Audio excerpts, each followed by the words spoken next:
based on a lot of things that are just confusing. And we get it. We don't want y'all confused. We love y'all.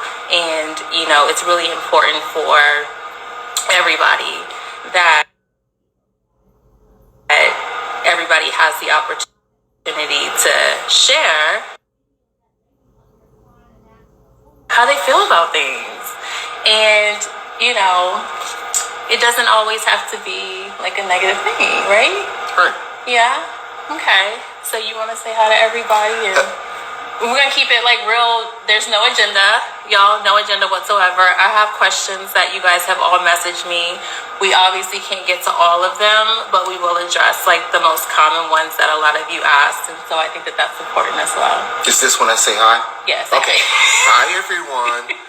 This is a historic moment. This is my first time doing this. I have no idea what I'm doing. But what I promise you is that I'm going to be transparent. I'm going to be honest. I'm going to be engaged, and I'll give you the best I got. Okay. All right. So, do you want to, is there anything that you want to address? I know that you did want to come to the reunion. Mm-hmm. And correct. Yeah. Truth. And I honestly probably was the main reason why you didn't come. Like I was moving into a space of really trying to protect our household and our family, and I just didn't feel like, I felt like I could handle it on my own. You had a lot of things that you wanted to share. There are a lot of things that you felt were not necessarily portrayed to the best of who we are as an individuals. Mm-hmm. So do you want to say anything before? I guess I do now since you put me on the spot, sure. Well, I think all of you understand that on a platform like this, there's a lot of material generated. And then there's editing that takes place. And I want you to be clear, I have no issues with editing. They're doing what they need to do to condense things down to a 42 to 45-minute show. Get it, understand, no issues. But there's also some backstories that go along that maybe do not get portrayed in that editing. And I get that as well. So I wanted to come to the reunion to give an opportunity to add to some of that backstory. And since that didn't happen, I thought this would be a good opportunity to do something. And truth be told, I had spoken to Mia a month or two ago, maybe a month or so ago, that we should probably do something like this. Just to have a conversation with and in front of you all to dwell more into some truths and dispel some misunderstandings and some myths. So here we are. So, want to fire away? Yeah. So I think that, do you want to talk about, I don't know, like how do you feel? I feel like when I'm watching back, I feel like it's being portrayed that maybe we're not, it's at question as to whether or not I'm a good mother or a good business person or a good friend. And quite frankly, these are all the things that I feel like in our world I'm always praised about. So to watch it on a national platform of the top 3 things that I hold dear to my heart at high level of integrity, to just see that kind of being misconstrued, I know that it's like, how did I get there? So I don't know, like, is there anything that you want to say to attest to any of that? And I want you to keep it honest, like keep it real. Yeah, absolutely. I don't know who's out there, but some of you who know me, I only know honesty. I am a lousy liar. I learned that from a very young age. Even my mother said, boy, you're a lousy liar. I can't have that poker face, so anything I say is the truth as I see it. Obviously, there's always room for varying opinions, and most of you know that 2 or 3 people can look at the very same situation and come away with 2 or 3 different perspectives. So what I'm going to tell you is the truth from my perspective. And you mentioned a lot, but let me see if I can recap them. Let me start with the most important part first. And that's the kids. There is no doubt that you are a great mother. Now, when I talked about that, I was in a state of being angry, feeling disenfranchised, feeling like my kids were being taken from me, feeling like my world was being ripped apart, feeling like I was being cast aside. Yeah. So there was some anger, there was some emotion involved in that. And also at the time, Neil is a hard worker. She had a lot going on. We were in film season. Not only is that extremely demanding and ever-changing from a scheduling standpoint, but she was also doing speaking engagements. She was doing collabs with, what's the word I'm looking for companies. Yeah, just don't name them. Yeah, I'm not. Yeah. She had a lot going on. So I used that to say she wasn't spending a lot of time with the kids. But in reality, she wasn't. But it wasn't because she didn't love her kids or they didn't love her. It was because she was working. Frankly, I don't quite understand how she gets. You know what? I do understand how she gets done what she does. When we were living together, her style was get everyone in bed, get everyone situated for the night, and then she would be on her computer working from about 10 p.m. until literally 3 or 4, and sometimes until the sun came up. So that's how she would get it done during those quiet moments. So as a mother, look, I couldn't ask for a better mother for my kids. The kids are well adjusted. They are great kids. If every parent says their kids are great kids, but we really mean it. Our kids are absolutely phenomenal. And one of the things that I often think about is each of our individual strengths. And we are kind of opposite, but at the same time, you put the two together, we make a phenomenal person, so to speak. And in one of my moments of clarity, I began to understand if we could create an environment where the kids could get the best of both of us, watch out the rest of the world, they would be absolutely awesome. And that's one of the things that drives, I'll just jump to it, that really drives, from my perspective, how I personally am working for our relationship to evolve to in the future. Mm-hmm. And Neil's already been there. It took me a moment to catch up. And so I filed for divorce back in November. I think it was early November, mid-November or so, just before her birthday. I'm a nice guy. Just before her birthday. You're welcome. Yeah, you're welcome. And then we had a temporary custody order, which I felt really comfortable with. And one of my anxious moments was, with all of this being an open canvas, could Mia leave and take the kids from me? Could she do things that I don't support or agree with? Could she do things without getting my input? But once the emergency custody order came through, and it cleared and put guardrails on both of us in terms of our behaviors with the kids, it was like someone letting the air out of a balloon. All of a sudden, my emotional level went all the way down. And I was then able to have clarity on the situation. And one of the things I did, and Mia's never heard this, I sat down on more than 5 occasions and created 2 lists. A list for getting divorced, a list against getting divorced. And every time I did that, the top 2 things that were consistently on their list as must-have is 1, what's in the best interest of the kids. Yeah. And number 2 was legacy. Yeah. And then as I started thinking about those things, and now remember my emotional level is down and my cerebral level, if that's a word, is elevated. And I started thinking through this. I'm a scientist, by the way, a math major, so I think in terms of logic and linear thinking, etc. I started thinking, okay, if that is the case, G, what are you going to do? What you going to do? And I made the conscious decision that said, no matter what goes on, number 1 is the kids. So I, in effect, February 3rd or 4th, I think was the date, I stopped the divorce proceedings on my own. Mia didn't ask me to. I stopped it because I started thinking, okay, if we're going to reach a point of what's important for the kids, then what's really important is for she and I to have a good relationship. Number one. Number two, for us to be in a position to show and give the kids the best of what we want to have to offer. And number three, show them a loving, compassionate, calm, so to speak, household and relationship between their mom and dad.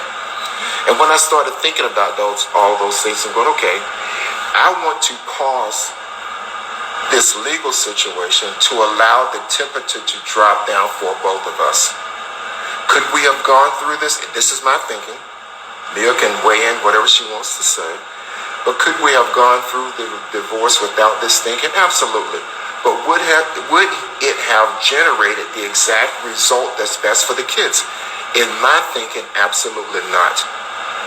So if we could take this down to a point where we're thinking about what's best for the kids, give this thing time for she and I to develop and find a leveling of our relationship that supports our kids, having the best environment possible and legacy. And I didn't want divorce proceedings to interfere with that. Now you may ask, does that mean we're getting back together and getting divorced? No, the answer is we are getting a divorce. In fact, she and I talked about it the other day, and I told her, look, you should file whenever you're ready. I have in my mind what I'm trying to achieve before filing, so I could refile. That's really not an issue. We've actually already agreed on the big things. And I told her, you can file whatever you want. I love Mia. She's a great person. There are reasons why I love her. And there's reasons why I will always love her. She's given me two great and beautiful kids. Yeah. And, my intention, desire, wishes, and wants right now is not to get back together. And I think she feels the same way. So we have to set all that aside and say, okay, if that indeed is a fact, how do we exist in a way that works? Having dinners together, seeing going out to the park together with the kids, going to ice skating together, going on vacation together. Some people may think that's crazy, but we are now able to do that. I don't think it's crazy. I think that I said some people do. I didn't say you do. Yeah, and here's the thing. Like I feel like when it comes to parenting and different parenting styles, we live in a world where there's no right or wrong to this. We're all doing the best that we know how. One size doesn't fit all. And what works for us works for us. And it works for us for my children to be able to see, just to be poured love into. You know, I touched on, my ex-husband and you, which is my ex-husband is my oldest child's father.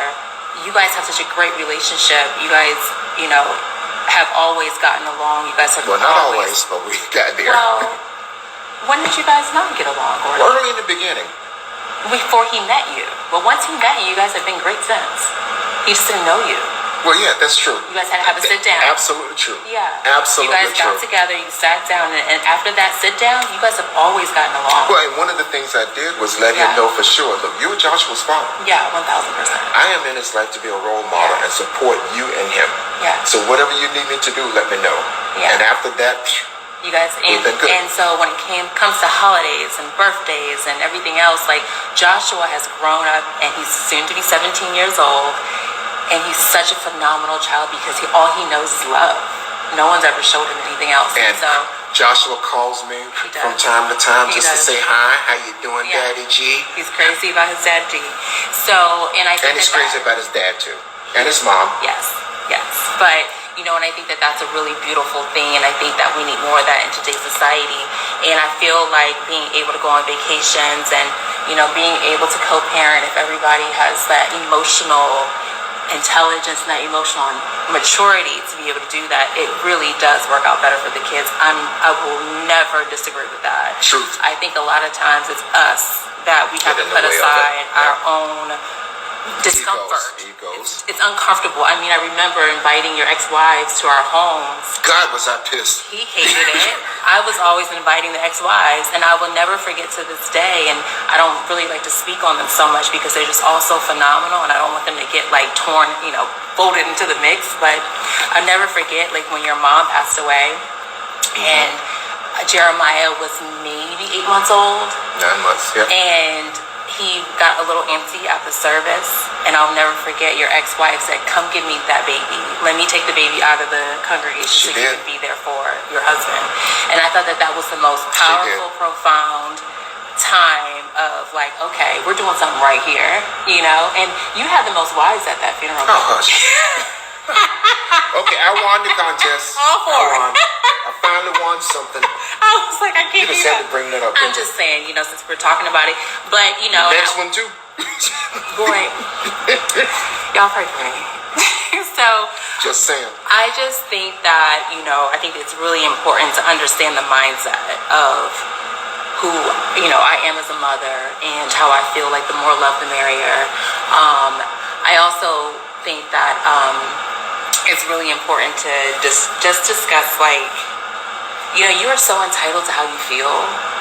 Like, I really I'm happy that you are here, and I'm happy that you wanted to do this, because I think emotions and being able to express yourself is healing.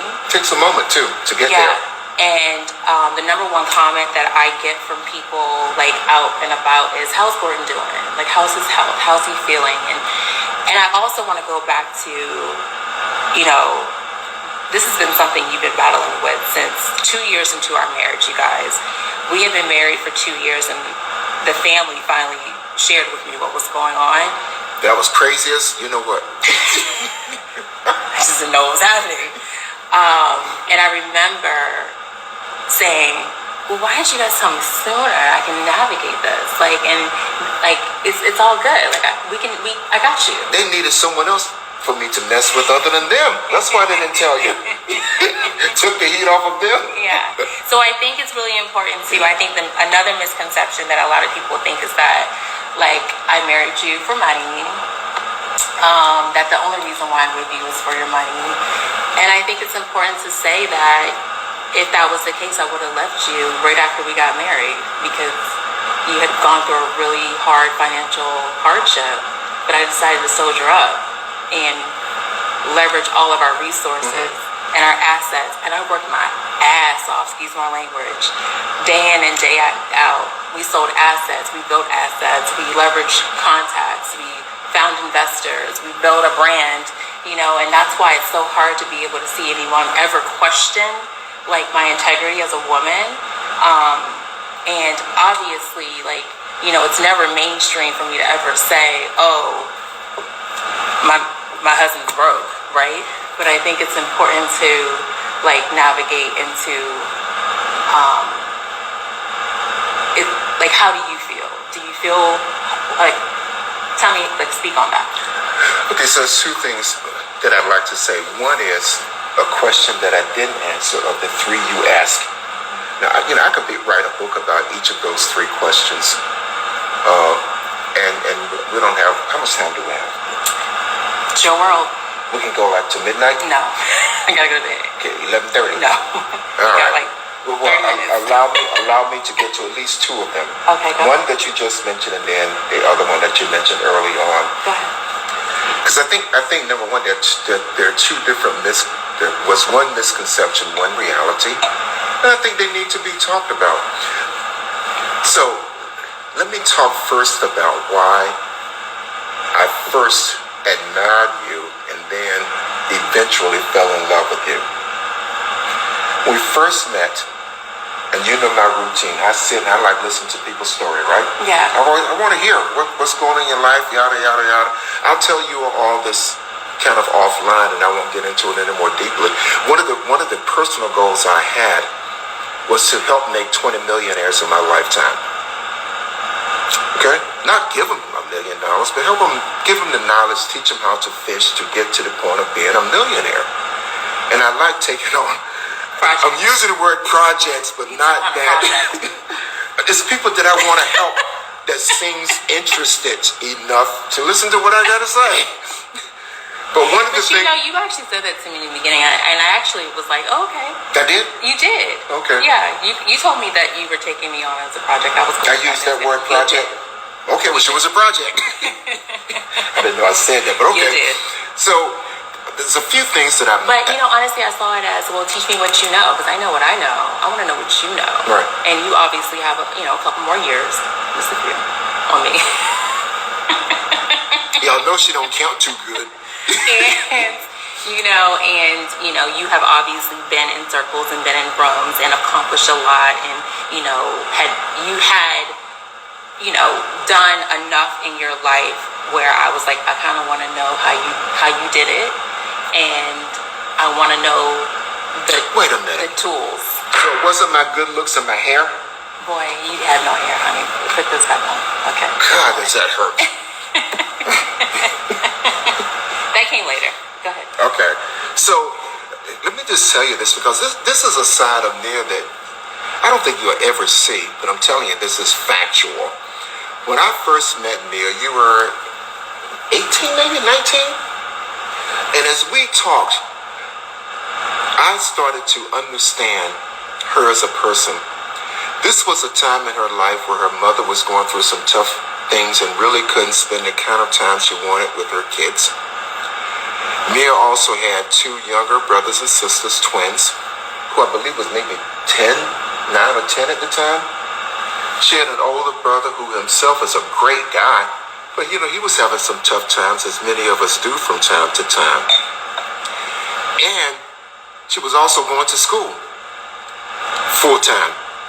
And it impressed me that Nia stepped up to be the person to help support her family emotionally, spiritually, and financially.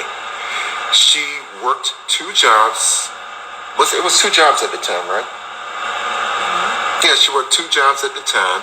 She would drive from Charlotte to Maryland, pick up her 2 younger siblings, the twins, the same day drive back to Charlotte, have them spend time with her, buy them clothes, take them to amusement parks, just make sure they had a good time, buy them their school supplies, etc. She would send money to her mother. Actually, you gave your mother a debit. No. Why are you? Well, it's emotion. It's good stuff. You gave your mother A good daughter would do. Okay, but it impressed me that you were so diligent and responsible at 18 or 19 years old. Okay. That impressed me. The other thing is the fact that she was going to school and working 2 jobs, one of them until 2 or 3 or 4 o'clock in the morning, and she didn't have a reliable vehicle, so you folks probably already know this. I co-signed for her to get a reliable vehicle, but she made the payments. I made the payments. Oh, she made once or twice. She was late once or twice. I had to call her up, girl. But I was paying my own car note for the record. She paid the car note. Okay, you did not purchase my car. You just co-signed. And hard work, persistence, and loyalty to a cause touches my heart. That was the first thing that got me interested in her. And then we didn't see each other for, I don't know, 2, 3, or 4 years or something like that. And then the next time I saw her, she was a full-grown lady. I had blossomed. She had blossomed. And I saw her going, But, really not that. But then, which, I don't know, for some reason, I told her in the past, it was really kind of one of those magical moments where all of a sudden, out of the blue, you see someone that you haven't seen for a while and you feel something. And that's when we kind of reconnected. And then beyond that, all the other qualities that she showed me, compassion for people, her spirit, her desire to help other people be successful. And then she has some qualities that led into her being a great business partner and a great business person. And let me sum it up by saying, even though we're getting a divorce, I wouldn't hesitate for one moment going into business with Nia. That's how much I believe in her skill set, how much I believe in her ability to lead a team and help grow a company. And our strengths really kind of balance each other out. Yeah. She is very much culture driven. She understands the soft sides of the business and people. And she's a great leader because people want to follow her. I ain't never seen anything like it. Even the lowest level employees, they would listen to her more than me, which was okay because she helped make us a lot of money. Yeah. And then she was brilliant at marketing. In fact, she got the Worldwide Marketing Award for the franchise or the franchise that we were a part of, which was contributions to our company, because not only was she great at marketing, she was also great at culture, as I've also mentioned. She was great at understanding where the business was and where it needed to go, but she was also extremely great at understanding people. And there's a couple of times where she said a couple of things to me that I wish I had listened to, like, this person is not meant to be on this team. I'm like, you don't know what you're talking about. She was right. She was absolutely right. I've saved a lot of people's jobs. And she did that. She saved the job of who turned out to be one of our top 3 executives in the company. Yeah. She saved. I walked in. Fired. Oh, he was fired. Oh, he was gone. He was fired. And Neil said, "No, you need to rethink this. This guy has this, and this." And I'm going, "Okay, if you believe in him, I'll roll with you on this one." She was right. Yeah.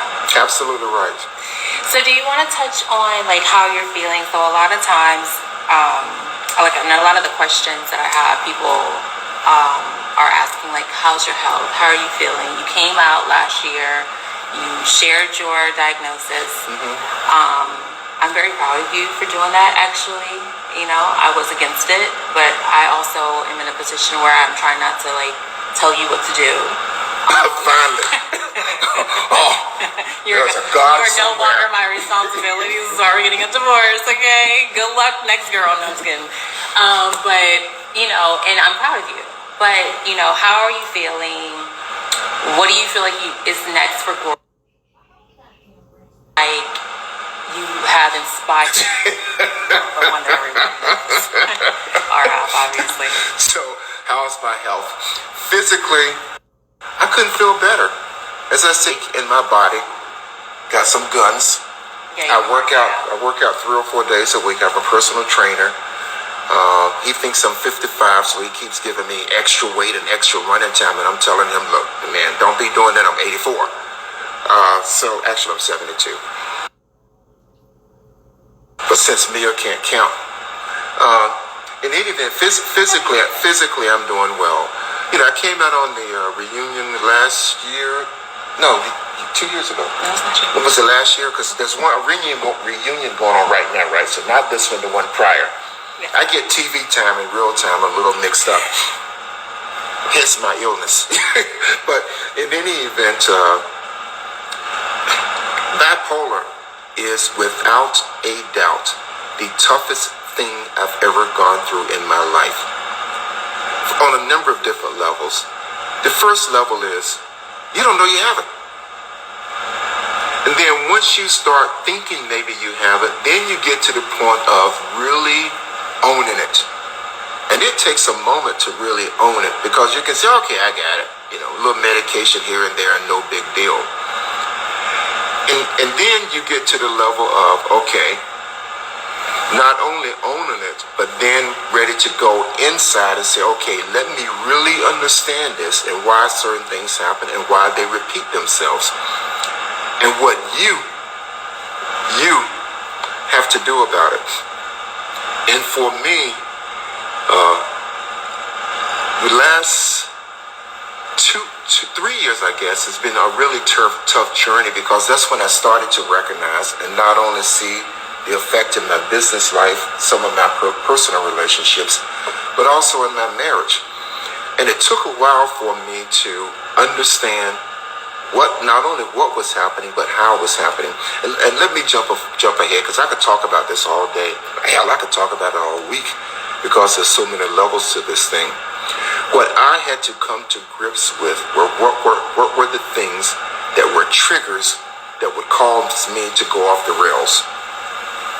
And that's a hard thing to look at yourself and understand and be honest with yourself to say, what are the things that are causing it? What are the behaviors that lead up to mania, and then also accelerating the mania? And it took me a while, and quite frankly, folks, I would tell you, I am still learning different triggers at least once or twice a month. Early on, I knew the top 2 or 3. And then when I could feel myself head to mania because of one of those top 2 or 3, then I had to learn how to self-govern and self-correct. as I sit here today, I would say that I am extremely proud of myself as to how I've managed through this and continue to manage through this. It's important for you all, thank you, it's important for you all to know that this thing never goes away. There's no cure. There's only managing it.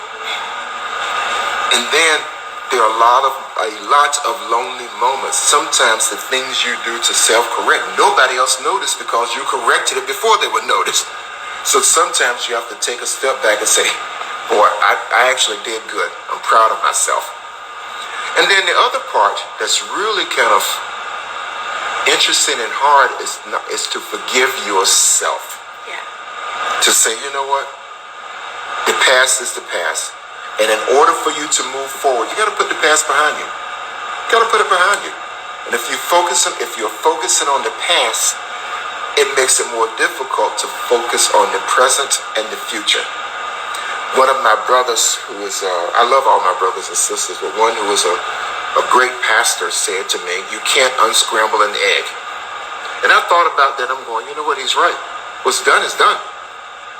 What you control is how you manage the future. And that's what I've chosen to focus on. And I try and separate myself from people who keep dragging me back to the past. Well, you used to, you did this, you did that.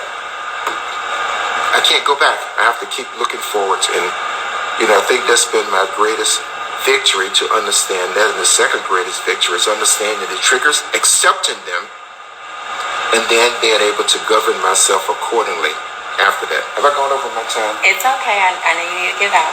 So, so to segue into one of the questions here, I was reading all the many questions. There's so many, y'all. Like, I love y'all. It says the narrative where Mia appears to look like the liar to her peers and viewers of the show. Can you address that? Well, Mia is not a liar. Does she exaggerate, embellish? Yeah, but hell, we all do that. I do it. I hope you recognize that you all do it, but we all do that. And we also see truth from our perspective. One thing I fully know is that you can get a half dozen people looking at the same situation, and you're going to get 6 versions of it.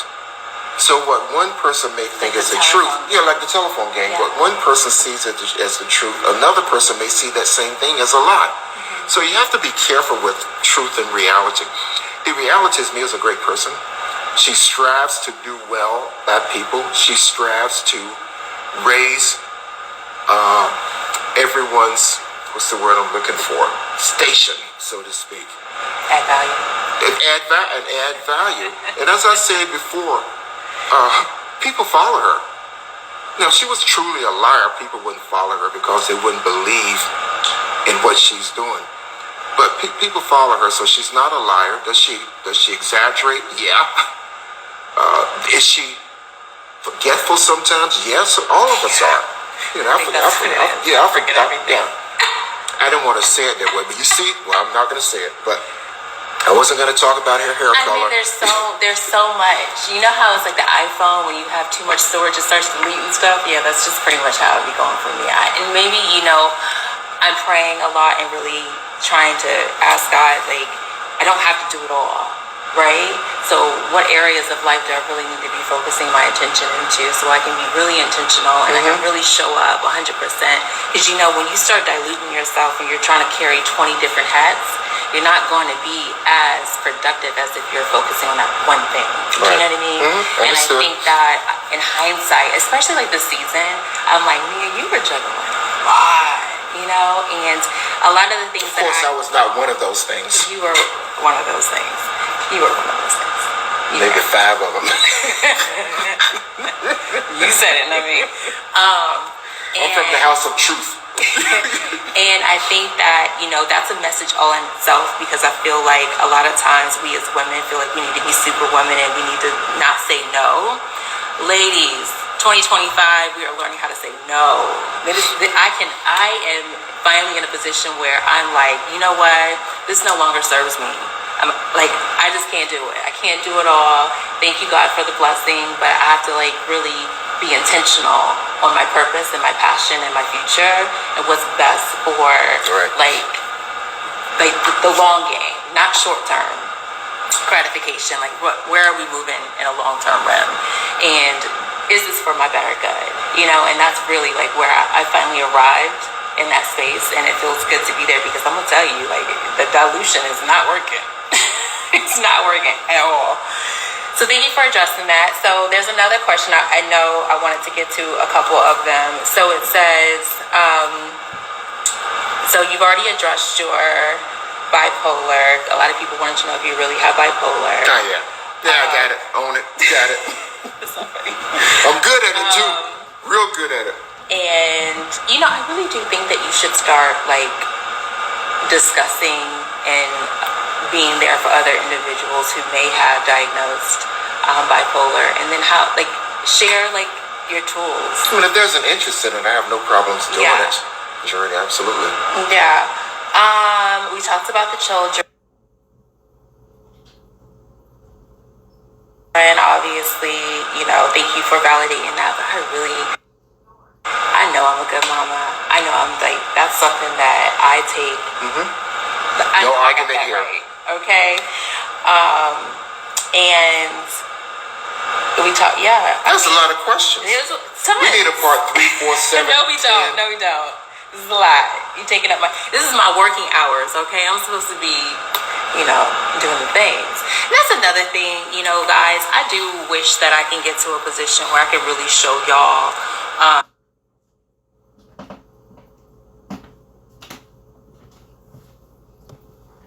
you know, for our neighbor. So let me capsulize what she just said by saying that a couple of her acquaintances summed it up this way. Near whatever you're investing in, we're in. And there's no greater testament than that. That people want to follow you, they want to be a part of what you're doing. And I think that's People don't, not the past. your piece of work. I mean, I think we covered everything. You know, like all the questions are about the same, and all like some of this, like, I don't know.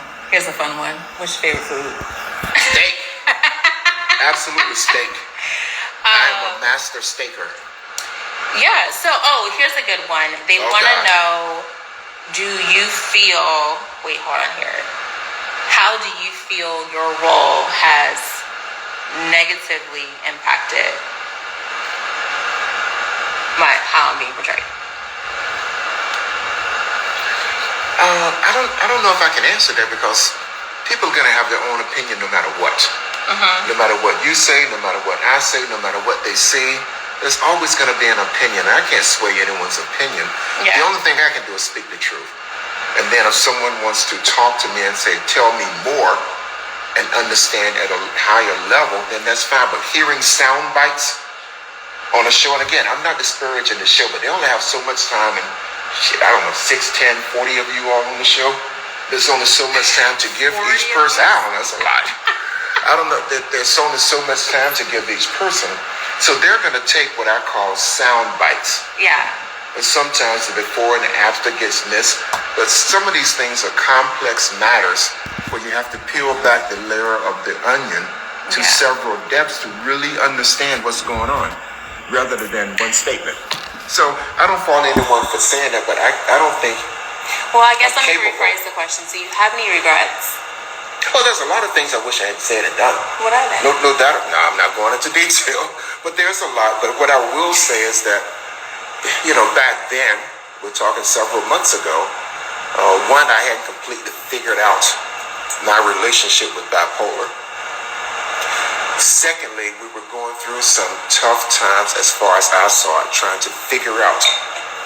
I was trying to figure out what's happening to my household, what's going to be happening with my kids, what's happening with finances, you know, and on and on and on. And there was a lot of things that were going on that, and a very high emotional content.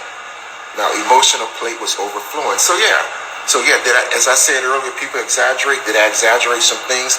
Hell yeah. A lot. Can we just You say some? exaggerate a lot. Okay. All right, I exaggerated a lot. So, is there there was any- some truth in it, but not, you know, sometimes. Never mind. Yeah. Is there anything that you feel like I could have done differently to support you, or is there anything that I can do to support you? You've been really great at supporting my health journey, both when I had prostate cancer, when I had the blood clot, and now with the bipolar. I couldn't ask for any more. I really couldn't. In terms of, our relationship, relationships have their ups and downs, goods and bad.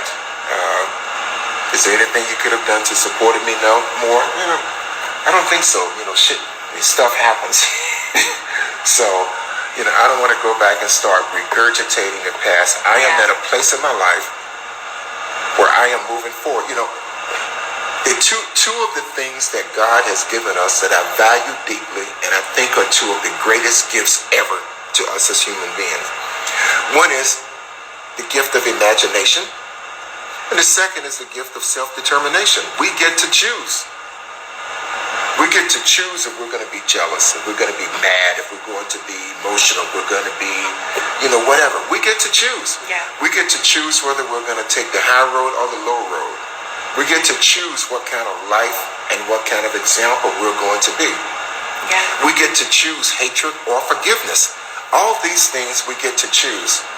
What I have chosen is to let go of the past. Mia hasn't asked for forgiveness. She may not even think she needs forgiveness. That part is not my concern. My concern is me. I had to, one, forgive myself, but number two, forgive her. And choose to look forward and not backwards. That's why I'm a little reluctant about going back and dredging up some of this other stuff. It serves no purpose. I'm at a point now where I'm focused on how do we move forward with our relationship as it relates to co-parenting so that we're showing them a positive, loving environment, and this can be done without being married. And that's where I am, and I'm setting all this stuff aside, not even concerned about any of it. I am not confused.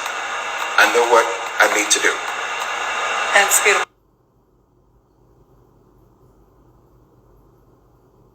Proud of you. Thank you. You're welcome. All right, so let me go in closer and see what you guys are talking about in here because I see the comments, but I can't really read them. So let me see. If you guys have any questions, anything that we haven't addressed that you guys want to hear from us while we're in here, because I don't do this, okay? This is not... I don't get on social media. I can't even spell it. Listen. All right, so... let's see...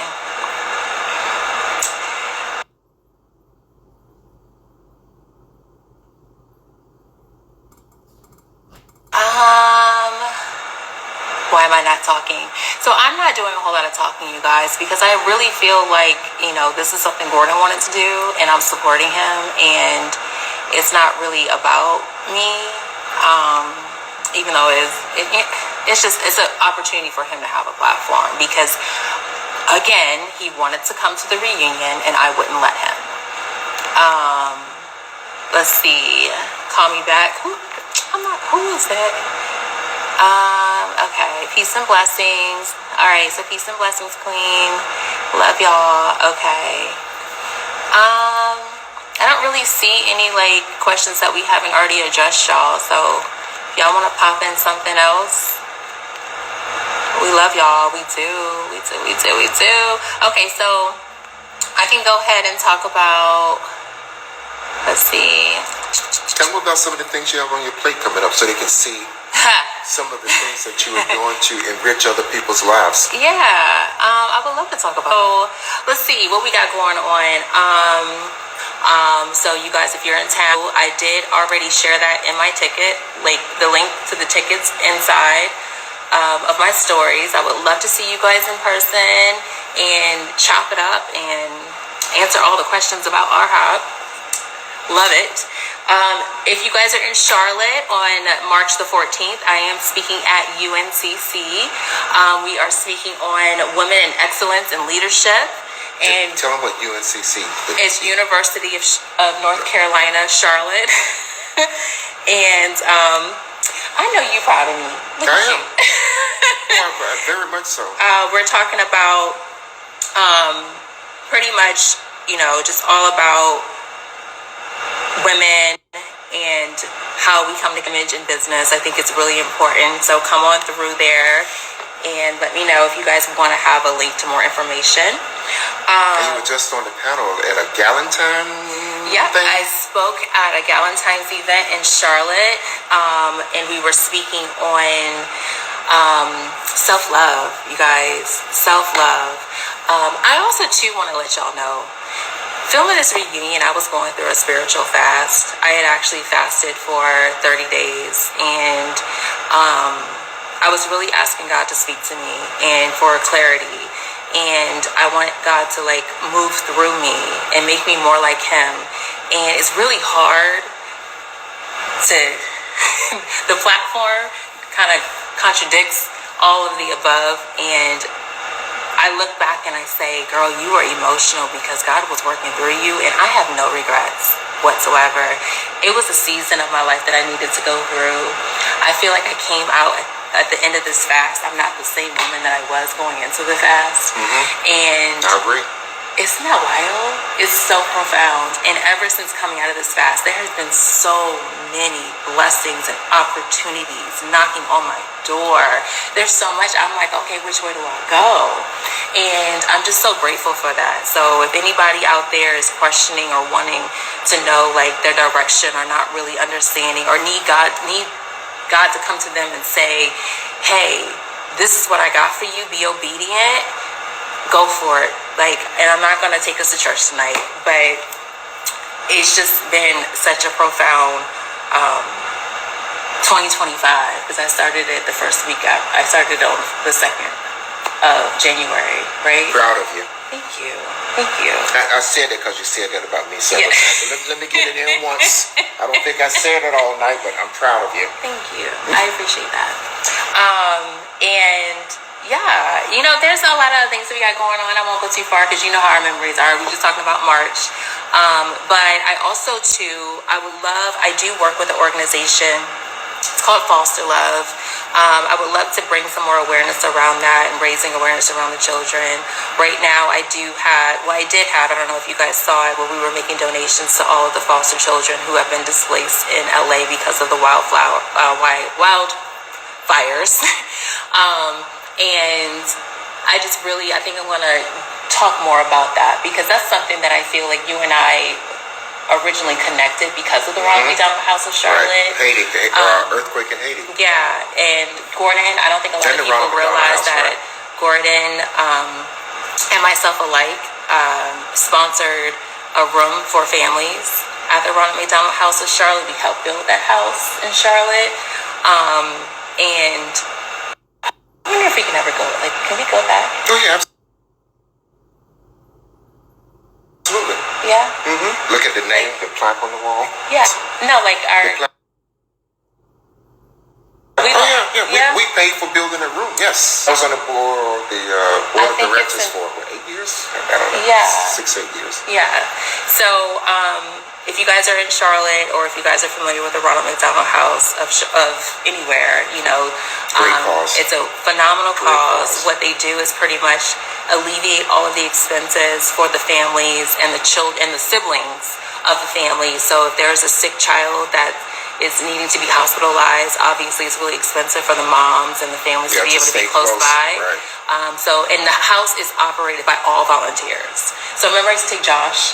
Josh used to do the pantry. He's also helped feed the homeless and things like that.